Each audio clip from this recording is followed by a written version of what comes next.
Et bonjour tout le monde et bienvenue dans un nouvel épisode de Après la thèse. Je suis très content de vous retrouver aujourd'hui. Alors aujourd'hui, on va recevoir, pareil, on inaugure encore un petit peu notre format. Aujourd'hui, on va recevoir quelqu'un qui a fini son doctorat il y a quelques années et qui a suivi un chemin un petit peu différent de ce qu'on a pu voir jusqu'à présent. On va vous raconter tout ça au travers de cette nouvelle interview. Alors Cécile, exactement, on reçoit qui aujourd'hui ?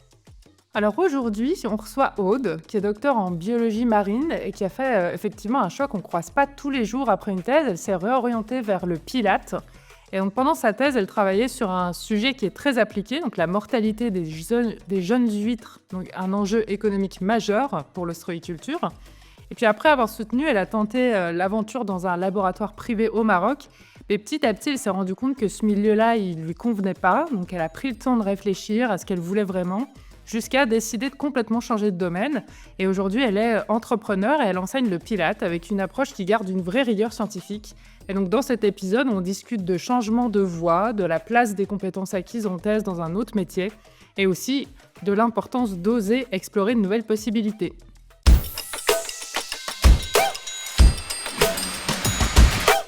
Et bonjour à toutes, salut Cécile, comment tu vas aujourd'hui ? Ça va super, et toi ? Eh bien écoute, oui, aujourd'hui on reçoit donc notre nouvelle invitée qui a donc un diplôme de doctorat, qui va nous expliquer un petit peu qui elle est, ce qu'elle fait aujourd'hui. Donc Aude, enchantée, bienvenue dans Après la thèse. Merci, enchantée. Alors est-ce que tu peux te présenter un petit peu à nous, en quoi tu as fait un doctorat, tu l'as passé en quelle année, tu l'as fait où, géographiquement, tout ça, tout ça?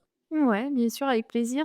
Alors, je m'appelle Aude et j'ai passé un doctorat en 2018 à Perpignan sur les mécanismes, alors l'intitulé exact, je vais le donner quand même: «Caractérisation des mécanismes et de la diversité du syndrome de mortalité affectant les jeunes huîtres, Crassostrea gigas». Voilà. En fait, plus vulgairement, c'était, on devait caractériser les syndromes qui tuaient les bébés huîtres, les huîtres de moins d'1 an. Ok, mais ça... Alors, question des... Bon, faut pas le prendre mal, question très naïve, ça sert à quoi de savoir ça? Faut savoir que la France était le premier producteur européen d'huîtres et les ostréiculteurs étaient, en panique parce qu'ils perdaient une somme astronomique. Ils pouvaient pas commercialiser leurs huîtres à cause de la mortalité. Donc l'idée, c'était de comprendre ce qui se passait pour pouvoir après économiquement aider, les secteurs, qui étaient en danger, dont l'ostréiculture. Ok, donc c'était de la recherche un peu appliquée, Ouais, finalement. complètement. C'est ce qui était intéressant dans la thèse, c'est que, j'avais envie de quelque chose, vraiment tangible, et là, vu qu'il y avait un côté économique, il fallait aussi aller vite, comprendre vite pour, trouver des solutions assez rapidement. Ouais, c'est bien plus appliqué que ce que le titre laissait penser, quoi. Effectivement, ça c'est chouette. Ouais, ouais, et juste par curiosité, ton financement, il était purement universitaire ou tu avais aussi un financement privé? Non, purement universitaire, en fait, comme c'était un gros projet, j'avais la chance d'avoir, à Perpignan, un directeur, de thèse et d'unité qui avait mis les moyens et qui avait bien bossé. Il réfléchissait depuis longtemps à ce projet, et du coup, on a pu bénéficier, d'une ANR, en fait, facilement. En tout cas, il avait tout fait pour que ça se fasse, et c'est vrai que ça, c'était super parce qu'on avait tous les moyens, possibles. Mmh. Mmh. Ça aide aussi, effectivement. Mais le fait que ce soit appliqué et qu'il y ait un enjeu économique, un enjeu environnemental, bon, on rentrait bien dans les cases aussi, quoi. Ça y rentrait bien dans les cases. Ouais, ouais, et puis j'imagine que pour toi, c'était aussi motivant de voir, comment tes travaux pourraient être utilisés aussi. Oui, complètement. Ouais, ouais, tu as l'impression de travailler. Je dis pas que quand tu as des sujets un peu plus abstraits que tu travailles, pour rien, parce que ça reste toujours tout ce qu'on fait. Mais c'est vrai que quand tu aimes voir des résultats ou avoir quelque chose appliqué, ça aide. Ouais, ouais, et tu as quand même aussi une petite pression un peu plus supplémentaire, tu vois? Parce que tu peux pas trop traîner, sur ta thèse. Ah ouais, j'avoue, c'est vrai que j'avais pas pensé à ça, c'est vrai. Ouais, il Effectivement, ça faut, va de pair. ouais, et puis souvent avec des gros projets comme ça, tu travailles avec d'autres, on avait un labo, enfin avec un autre centre à Paris. Donc tu vois, il te faut aussi rendre des comptes aux autres, il faut avancer parce que tu as un consortium, donc tu es pas tout seul, il y avait pas mal de chercheurs impliqués avec différents sujets dans le même sujet. Mais du coup, alors, pour terminer sur cet aspect de présentation, tu l'as eu en quelle année cette thèse et quelle université? 2018 Alors, université de Montpellier, parce que j'ai commencé à Montpellier et j'ai fini à Perpignan. Maintenant j'ai soutenu à Montpellier. J'ai soutenu à Montpellier mais j'ai fait dernière année 2 dernières années à Perpignan. Des universités donc au bord de la mer, Exactement, ouais, ouais, relativement ouais. important pour étudier les huîtres, Ouais, sur le coup. Voilà. Donc cette université, pardon, c'est un diplôme un peu occitan, quoi, en gros. Voilà. ouais, Encore que, ouais, c'est maintenant, ouh là, quelle erreur! Ah là, les gens à Perpignan, ils vont me tuer. Donc c'est un diplôme qui est mi-occitan, mi-catalan, excusez-moi. Ça y est, je suis fini. C'est la fin, Cécile, du podcast. C'était très heureux ces 2 C'est ça. dernières années avec toi. Je m'excuse auprès de tous mes amis catalans, qui sont nombreux, pas tant que ça. Mais voilà, excusez-moi. Donc c'est un diplôme qui est, voilà, de la région Languedoc-Roussillon, de l'ancienne région Languedoc-Roussillon. Voilà. Ouais, exactement, ouais. Et du coup, alors, OK, tu as ta thèse donc en 2018. Première, on va dire, question pour se mettre dans le bain. Le jour où tu passes ton oral et donc tu obtiens la thèse, puisque je pense que tu l'as appris le jour même, qu'est-ce qui se passe le lendemain de ta remise de diplôme? Alors, de ta remise de diplôme, non, parce que les remises de diplôme, ça dépend vraiment des universités. Ça prend du temps, mais plutôt le jour où tu apprends que tu es docteur. Déjà gros soulagement, de fin. En plus, j'ai bien fini donc la thèse s'est super bien passée, la soutenance aussi. Bon, on donne tout, hein, la dernière année, vous savez ce que c'est et gros soulagement et je me suis dit: «Ça y est, c'est fait. Je vais pouvoir un peu profiter» parce que tu as un chi pendant 3 ans donc sachant que tu as fait avant une licence, un master et tu fais un doctorat. Donc bon, tu te dis: «Allez, là, je vais profiter un peu de la vie» et après soulagement, je me pose et après je réfléchis.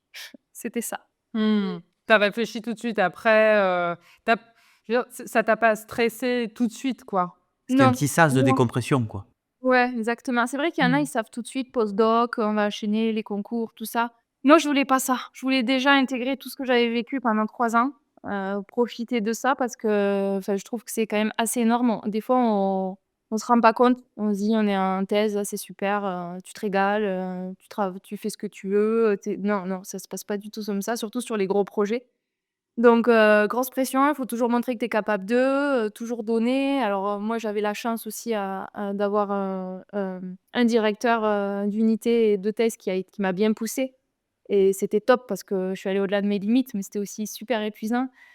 Mais ouais, là, je me suis dit: «Petite pause et on va voir ce qu'on va faire». Parce que j'étais pas sûre déjà de continuer.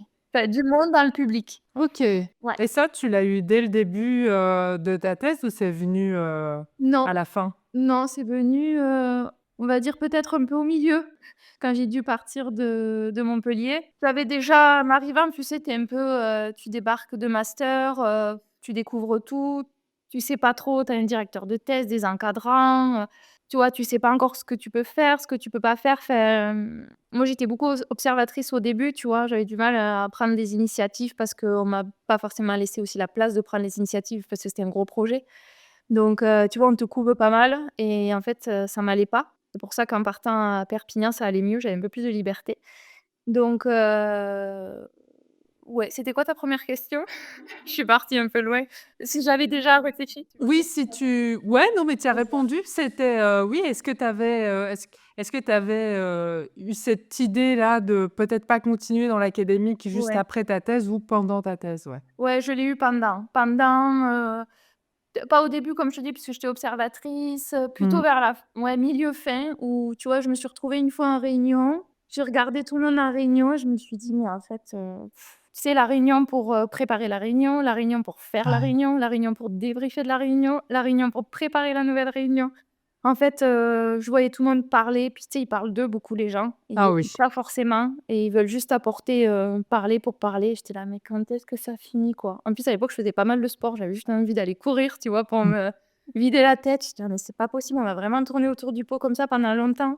Tu vois, des fois, j'avais l'impression qu'on allait révolutionner, trouver, soigner le cancer ou tu vois, soigner le sida. Enfin, bon, c'était un peu vous verrez, c'est un peu le sida de l'huître, je vous expliquerai si on en revient un peu à ma thèse, mais enfin, tu vois, il y avait trop je trouvais que les discussions étaient démesurées par rapport à la situation, quoi et je me suis dit: «Mais moi, en fait, je me vois pas à 40 ans encore ici à écouter les gens» et je me sentais pas à ma place, tu vois? Il y avait quelque chose au Mmh. fond de moi qui me disait: «Aude, tu pas épanouie ici, il te manque un truc, quoi».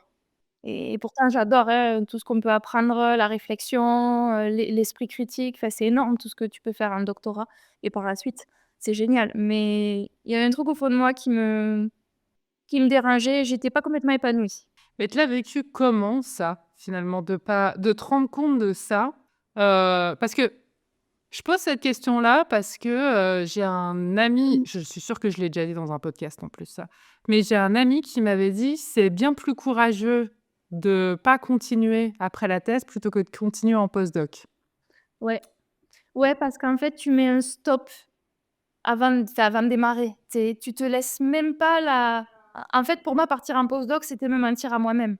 Tu vois? Je me dis: «Aude, il y avait tout pour y aller, hein, j'avais même une offre à Paris, juste avant la fin de ma thèse», enfin, tout était déjà dessiné et je me dis: «Mais en fait, si j'y vais, je me cache derrière quelque chose», tu vois? Mmh. Et j'ai dit: Ça va pas». Après, j'ai toujours essayé, enfin, j'étais déjà assez dans l'introspection, tu vois? De par le sport, de par même le pilates que j'ai fait pendant ma thèse et ouais, beh, c'était très dur parce que tout le monde te dit, alors après je vais vous expliquer, j'ai pas arrêté tout de suite, j'ai fait quand même une expérience dans le privé, mais c'est pas facile parce que tout le monde autour te dit: «Mais Margot, tu as un doctorat, tu as fait 8 ans d'études», ça, qu'est-ce que j'ai pu l'entendre. Alors pour les gens qui nous écoutent, oui, on a fait 8 ans d'études et oui, c'est OK d'arrêter après 8 ans d'études, il y a pas de problème.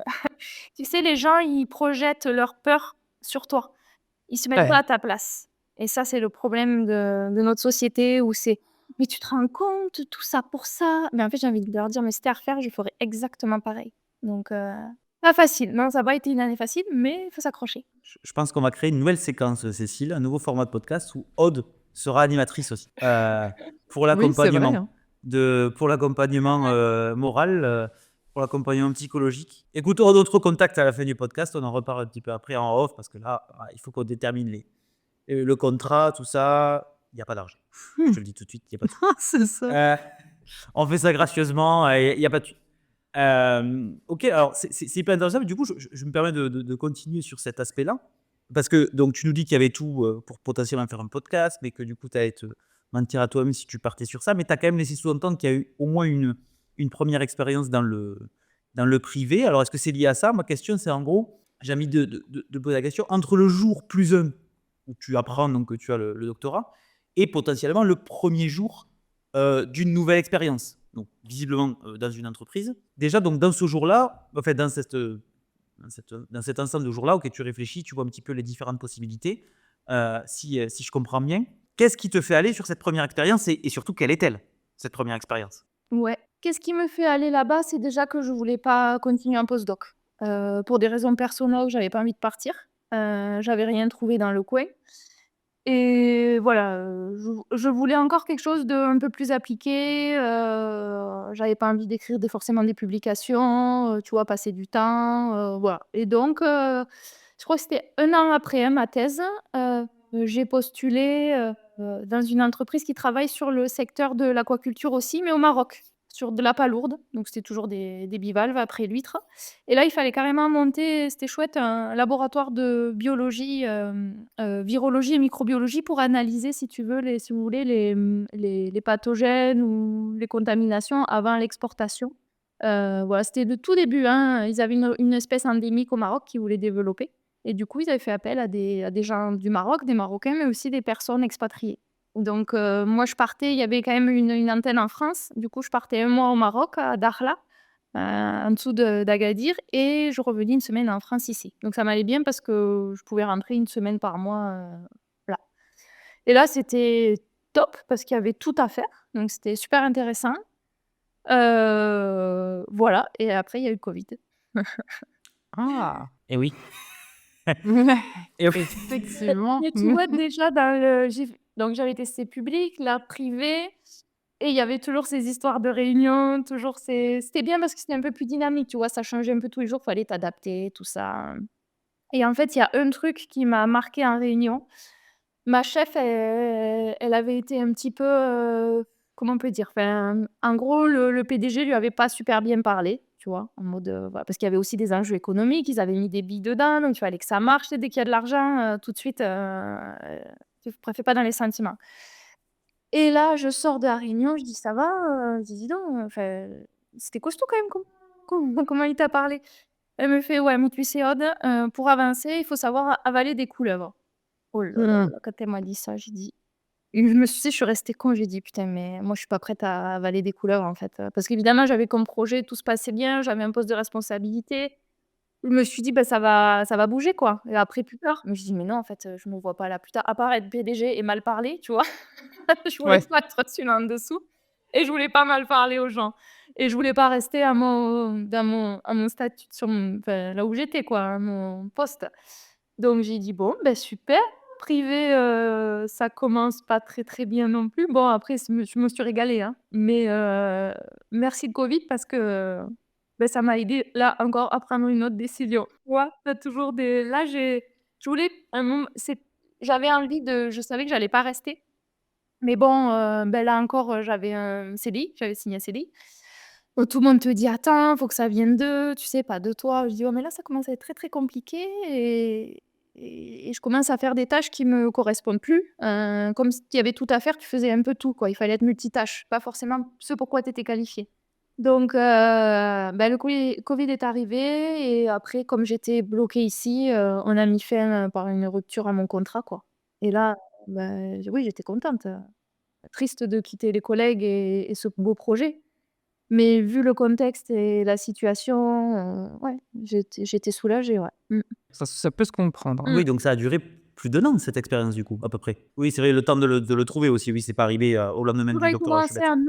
en octobre, tu sais, septembre-octobre, j'ai fini, mai-juin, tu vois? Ouais, OK. Voilà. Ah oui, oui, OK, OK, OK, OK. Oui, oui, Ouais. d'accord. On sait qu'en fin d'année que je l'ai trouvé. Mmh. C'est pas ouais, ouais, c'est pas au premier jour du covid, quoi, c'est OK, c'est pendant le Non, covid, c'est pendant le début non, du ouais, covid, quoi. exactement. OK, Ouais, ouais, ouais, tout OK. à fait. Donc tu fais partie de ces personnes remarquables par leur, changement potentiellement de professionnalisation et pour lequel le covid a eu un impact sur le coup positif. Alors peut-être pas au premier jour, ça on le prend pas forcément positivement, mais en tout cas où le covid a été un tournant comme beaucoup de gens, très certainement en France et probablement dans le monde aussi, j'imagine. Mmh. Et donc du coup, tu pars sur autre chose. Donc après cette rupture conventionnelle qui est, en partie due, au Covid, mais où on a bien compris qu'il y avait aussi un ressenti personnel, qui se mêle à ça. Et donc du Mmh. coup, quelle est cette expérience suivante? Expérience suivante, aujourd'hui, je suis prof de pilates et de yin yoga. Que tu as enchaîné directement après le Un an après. Un an Ah, après gros le virage, covid. quoi. Ouais. Ah, c'était attends, ouais, j'ai fait ma formation pendant le covid. Je crois que on a la rupture, j'ai dû attendre, c'est une bonne question, allez max 6 mois et après j'ai enchaîné une formation. Formation pour être, prof de pilates. Ouais et un diplôme OK, donc tu avais sportif déjà aussi. l'idée, quoi. Ouais, ouais, ouais. En fait, c'est trop marrant parce que des fois tu te dis: «Tu as des signes dans la vie», mais quand j'étais au Maroc, je donnais des cours à certaines personnes, des cours de pilates entre les à la fin des journées. Parce que tu sais, tu es un peu isolé quand même Dakhla, c'est pas Marrakech, hein, ou Casablanca. Tu te retrouves un peu paumé, tu es près de la Mauritanie, tu as pas de vie sociale à part, tes collègues donc ben, on faisait des petits cours de pilates pour se détendre et j'ai ma chef qui me dit: «Oh mais tu serais bonne aussi en prof de pilates». Mais tu vois, mais sur le coup, je dis: «Ouais, tu dis ça, tu es marrante, tu vu ce qui nous attend? Tu crois que j'ai le temps d'aller, me former au pilates?» Et j'ai fait en fait, je me suis posée et là, c'est dur parce que tu as plus rien. Tu fais: «OK, le public, ça va pas, je me sens pas bien, j'ai pas envie de faire de recherche, mais j'adore le côté un peu intellectuel. Le privé, c'était pas non plus folichon», tu vois? Enfin, après et je dis: «Beh, qu'est-ce que t'aimes. Du coup, j'ai été très binaire, j'ai pris une feuille, j'ai mis à droite, ce que j'aimais, dans le boulot, enfin dans la vie et ce que j'aimais pas à gauche, ce que je refusais d'être ou de faire par, commodité ou pour plaire aux autres et j'ai vu que le sport revenait beaucoup parce que j'ai fait beaucoup d'athlétisme, j'ai fait du pilates pendant ma thèse, j'ai fait de la natation, enfin, j'ai fait du ski. Ben, il va pas dire le contraire. Je ne suis au Petit courant de apart rien, je ne vous connais pas madame. et là, j'ai dit: «Écoute, en fait, je me suis pas réveillée un matin et j'ai vais faire prof de pilates». J'ai dit en faisant ça, j'ai dit: «Beh, écoute, prof de pilates, ça serait pas mal» et je regarde sur internet les formations, tout ça et puis voilà, de fil en aiguille, je me suis formée au pilates. Tu dois passer un diplôme sportif pour que ce soit reconnu. C'est pas comme le yoga. Faut que tu aies un diplôme d'État, donc j'ai fait encore un an pour, enfin, c'était pas mal la formation, mais tu passes un autre diplôme à côté. Après, et puis après tu crées ton entreprise. J'ai créé mon entreprise au 1er juillet 2021. Ouais, c'est ça, 2021. Voilà. Inscription à l'URSSAF au 1er juillet 2021. Ça m'a marqué. Justement, c'est quoi le type parce que ça, c'est des parcours entrepreneuriaux, qu'on essaye aussi, d'avoir avec Cécile pour, déjà pour savoir un petit peu comment ça arrive et puis parce que alors je suis pas du tout un expert là-dedans, mais bon, il y a un milliard de façons de créer son entreprise, que ça peut être auto-entrepreneur, on peut créer des types d'entreprises différentes. Du coup, alors pour ceux potentiellement qui, seraient intéressés ou qui, ont, beaucoup plus de connaissances que, bah, à titre personnel que moi en tout cas sur ces sujets-là, c'est quel type d'entreprise, actuellement que tu que tu diriges? Alors est-ce qu'elle a changé entre-temps? Est-ce que tu as changé le format? Et si oui, beh, comment ça s'est fait ce parcours entrepreneurial un peu? Mmh. Bah, au départ, tu commences avec le truc le plus simple, c'est l'auto-entreprise régime micro simplifié. Comme ça, au moins, tu déclares quelque chose, enfin, tu as de l'argent, tu gagnes de l'argent, tu déclares, tu en as pas, tu déclares zéro. Et après tu es, je crois qu'en auto-entreprise, c'était 22 sur ton CA et voilà. Après, tu as des petits trucs avec Chiffre les d'affaires impôts. donc, CA? Ouais, chiffre OK. d'affaires. Non, je suis là pour les traductions, ne t'inquiète pas. Oui, merci. Et tu commences comme ça et tout, puis ça se bah, après il faut donner, hein. J'ai commencé, je me rappelle, j'avais quelques cours en association, des cours chez un kiné, tu sais, pour le côté sport santé que je voulais garder, puis le côté un peu scientifique parce que du coup je garde, ça parce que j'adore la biologie, que ce soit marine ou la physiologie ou humaine. Et j'ai commencé comme ça, puis après quand ton entreprise elle commence à se développer, que tu commences à faire, un peu plus de chiffre d'affaires, ben, il serait intéressant de voir s'il ne faut pas passer à un autre statut, soit société, soit moi actuellement je suis en entreprise individuelle. Entreprise individuelle et je défrais en fait toutes mes charges, je les déduis de mon chiffre d'affaires et ensuite je suis imposée sur ce chiffre d'affaires, déduit.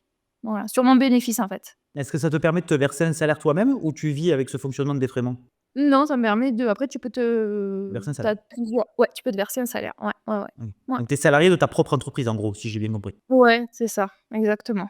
Mmh. Et du coup, tu fais ça à Perpignan, dans la région du Perpignanais, chez nos amis catalans. Et donc du coup, maintenant, tu disais que tu avais fait des associations. Là, tu as plusieurs typologies de personnes que tu vois au quotidien? Donc peut-être des Mmh. entreprises dans des entreprises, des choses comme ça? Ouais, complètement. Au début, tu essaies de toucher un peu tous les secteurs. J'ai fait assos, salle de sport, chez les kinés, ouais, tu balayes assez large et après tu les associations, tu vois, des fois j'avais 30-35 personnes. C'est beaucoup trop.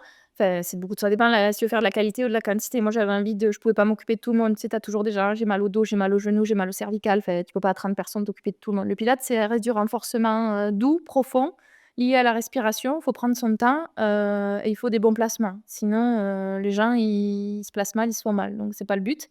Et du coup, après, j'ai balayé. Quand ça commençait à bien marcher, pareil, je me suis posée, j'ai dit: «Bah, qu'est-ce qui fait sens pour toi? Là, les groupes à 30 personnes, ça me va pas». Donc en fait, j'ai réduit, j'ai gardé le kiné et j'avais envie effectivement qu'il y ait plus ce côté, aide au travail.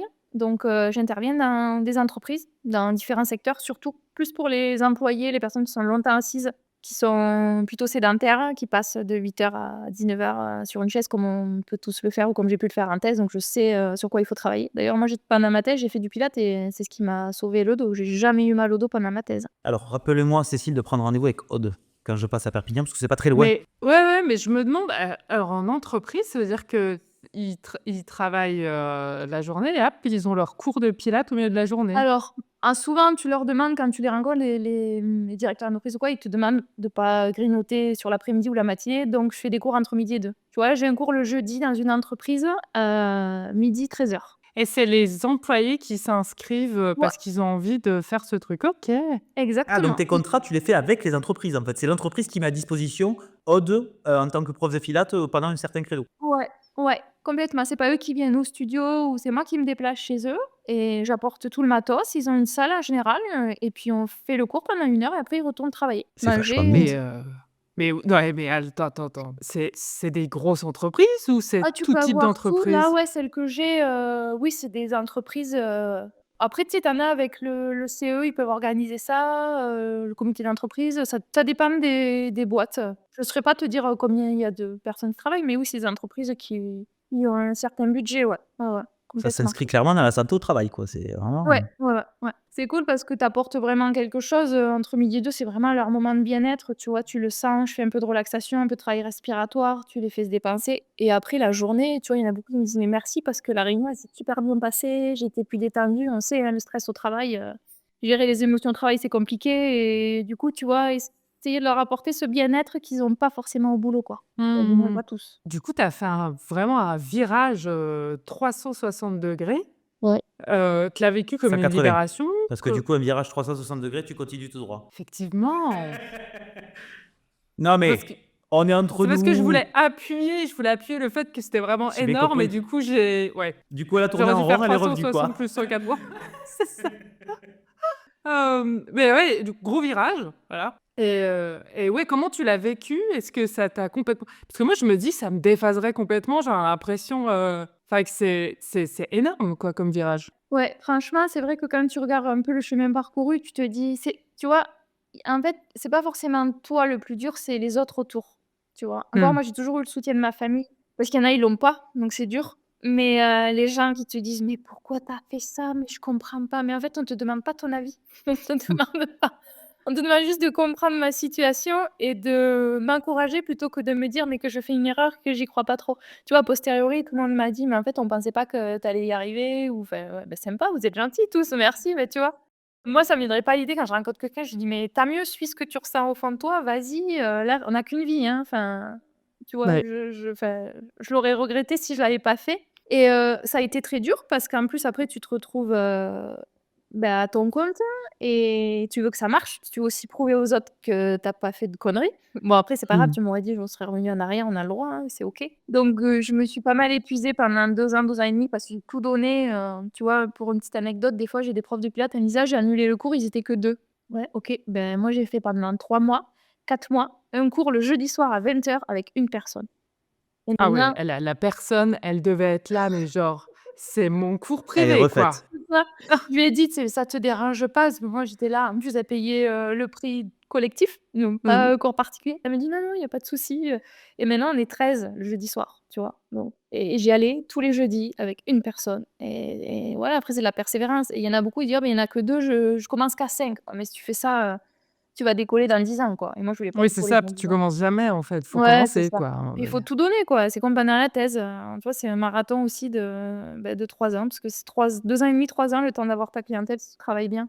Mmh. Donc le temps de savoir que tu existes, ouais, donc c'était surtout dur, ouais, j'ai vécu des moments pas faciles, c'est sûr, parce que, bah, tu te retrouves avec un petit salaire au début, quand tu aimes bien profiter, tu regardes à côté, les enfin, tu pas envie de dépendre de ton compagnon ou ta famille, donc tu vois, c'est dur aussi pour l'ego, j'avais pas envie de demander de l'aide, quoi et je voulais pas retourner en recherche, donc tu vois, bah, il faut au bout d'un Ouais, moment, faut faut y aller. assumer, quoi, Ouais, le faut truc. assumer, ouais, ouais. Moi, j'avais juste une dernière question pour un peu boucler la boucle.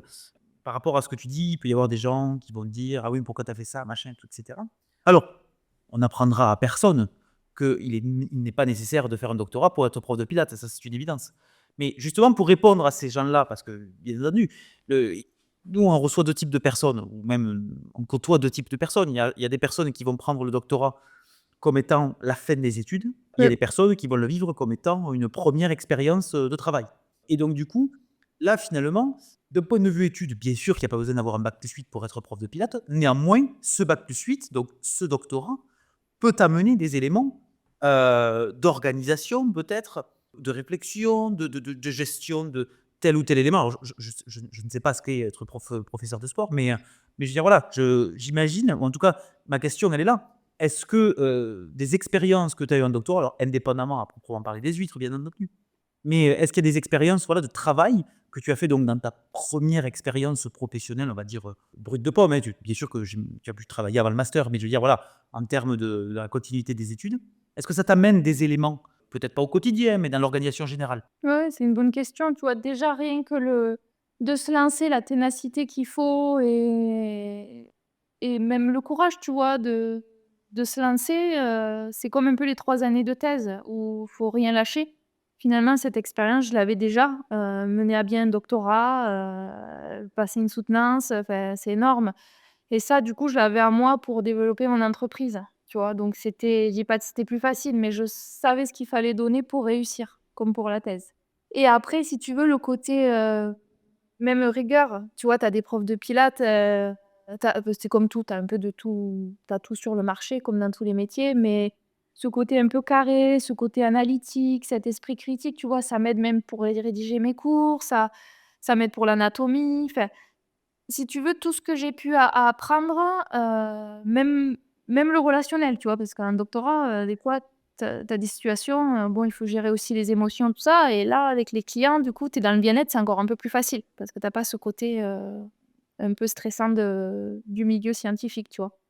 Donc oui, complètement, sur plusieurs aspects, voilà, aussi bien émotionnel, que comme tu disais, rédiger, se creuser la tête, les cours, il faut qu'ils soient aussi vivants, il faut toujours, trouver de nouvelles choses, pas toujours faire, les mêmes choses, enfin, tu vois? Et tout ça, d'avoir une tête, j'ai envie de dire, je m'envoie pas des fleurs, hein, mais quand un doctorat, tu as quand même une tête bien faite, quoi. Tu as creusé, tu t'es bon, il y a quand même une certaine réflexion et ça oui, ça m'aide au quotidien. Des fois, je dis pas que ça me manque un peu, tu vois? Que ça me manque pas un peu le côté science et c'est pour ça que je mets beaucoup d'anatomie, je parle beaucoup des muscles, des ligaments dans mes cours, tu vois? Pour avoir toujours ce côté un peu science. Voilà. J'avoue que des fois, c'est vrai qu'intellectuellement, c'est super c'est tu te régales quoi quand tu es en doctorat ou quand tu es en postdoc ou voilà, des fois, c'est vrai que ça peut manquer en tant que prof de pilates, donc j'essaie de le mettre dans mes cours et je pense que c'est ce qui plaît aussi, tu vois? Les gens ils se disent: «Bah, en fait, elle sait de quoi elle parle» et je creuse toujours beaucoup mon sujet, tu vois? Donc là, prochainement, je vais travailler avec des posturologues, tu vois? Et on s'est régalé parce que j'apprends toujours et j'apprends vite grâce au doctorat aussi, grâce aux études. Ça me permet du coup de me développer un peu plus vite aussi en tant que prof de pilates. Donc ouais, ouais, ouais. C'est pour ça que je dis que si c'était à refaire, demain on me dit: «Tu renais, tu as ça à faire», je repasse un doctorat. Peut-être j'aurais des situations où j'aurais réagi différemment, mais voilà, ouais, ouais, je refais la même chose et je me remets prof de pilates et feu. Je refais tout pareil. Ouais, donc le doctorat, une bonne expérience quand même, Ouais. avec c'est sûr, hein, ça apporte beaucoup de choses. Moi, ce que j'ai beaucoup aimé aussi, c'est quand tu as dit, bah, à un moment donné, je me suis posée et puis j'ai fait, une colonne «Qu'est-ce que j'aime?» et une colonne «Qu'est-ce que j'aime pas?» et je trouve que c'est un très bon conseil ça, quand on se pose des questions, sur «Est-ce que je veux continuer?» Est-ce que finalement le postdoc va, m'apporter les choses plus de choses que j'aime plutôt que de choses que je n'aime pas? Je pense que c'est une bonne technique. Complètement. Mmh. Après tu peux même, ouais, ça aide. Si tu pars de zéro, j'avais acheté des livres aussi, un peu de développement personnel ou et puis surtout, j'avais regardé les gens qui réussissaient. Enfin, tu vois? Qui réussissaient dans leur vie, qui se sentaient bien. Je me dis: «Mais Mmh. ces gens, qu'est-ce qu'ils font pour être, aussi épanouis sur tous les plans professionnels, personnels?» Et en fait, ils s'écoutent, quoi. Alors, faut pas trop s'écouter non plus, parce que si tu dis: «Demain, j'arrête tout, je me fous sur le canapé, je regarde Netflix», tu vois? Enfin, je regarde la télé, Oui. il faut s'écouter, mais tu sais, cette petite voix qui te dit: «Tu pas aligné, t'es pas bien placé, il y a un truc qui va pas», tu vois? Et il faut pouvoir l'écouter, ça, c'est pas facile parce que c'est vite fait de la masquer et de rester dans ton quotidien et tu vois, il y a une citation d'Oscar Wilde que j'aime bien, c'est: «Vivre est la chose la plus rare, la plupart des gens se contentent d'exister». Tu vois? Et C'est c'est vrai. vrai qu'on existe, en fait, on existe, des fois dans ses relations personnelles, dans son travail, dans ses relations amicales et on vit pas, quoi. Et tu vois, moi, être blasée à 30 ans après ma thèse, c'était dur, quoi. Donc il fallait que ça bouge, quoi. C'est fou, hein, parce que déjà, j'ai pas eu beaucoup de questions parce qu'à chaque fois que j'avais une question, tu y répondais avant que je te la réponde et en plus, elle nous fait une conclusion pile au bon Moi, timing je avec une citation. je vous explique ce qui se Moi passe je dans ma tête depuis 2 minutes. Je dis: «Comment je conclus ce truc?» Je dis: «Elle a tout fait le taf. Écoute, mais c'est ça! Cécile va faire au pile ou face. Un coup, c'est elle qui est animatrice à ma place, un coup, c'est à ta place». Ouais, j'avoue, Oui. j'avoue. Donc Ouais, donc là, on écoute, a rien à faire. non, non, mais là, j'avoue que merci beaucoup Aude, parce que du coup, le conseil un peu de fin, c'est voilà, comme tu le dis, c'est Mmh. s'écouter soi-même sans aller dans les extrêmes, bien entendu. On comprend le message, cet aspect d'alignement un petit peu avec sa propre vie, là, c'est vraiment très intéressant. Donc écoute, j'ai envie de dire merci beaucoup Aude pour, ces mots, et ce partage, qui, à mon avis, vraiment va pas mal résonner, chez beaucoup de monde. Parce que je me base sur les expériences personnelles et les discussions que je Mmh. peux avoir avec, des consoeurs, des confrères. Et j'ai dit consoeurs et confrères quand même, c'est niveau classe, on est sur un niveau. J'avoue. Mais j'ai fait voilà, je pense en tout cas que ça peut être vraiment intéressant d'écouter ces mots-là, parce qu'ils sont aussi réconfortants pour ceux qui savent pas trop où aller. Et ça, Ouais. c'est intéressant Oui aussi. et bienveillant aussi. Ouais, et bienveillant, hein, tout à fait. Tout à fait. Mmh. Voilà. Merci beaucoup Aude pour ces mots, pour ce Merci. moment. Merci à vous. Cécile, à la prochaine, au prochain Eh épisode. bah oui, on se retrouve très bientôt pour un nouveau podcast.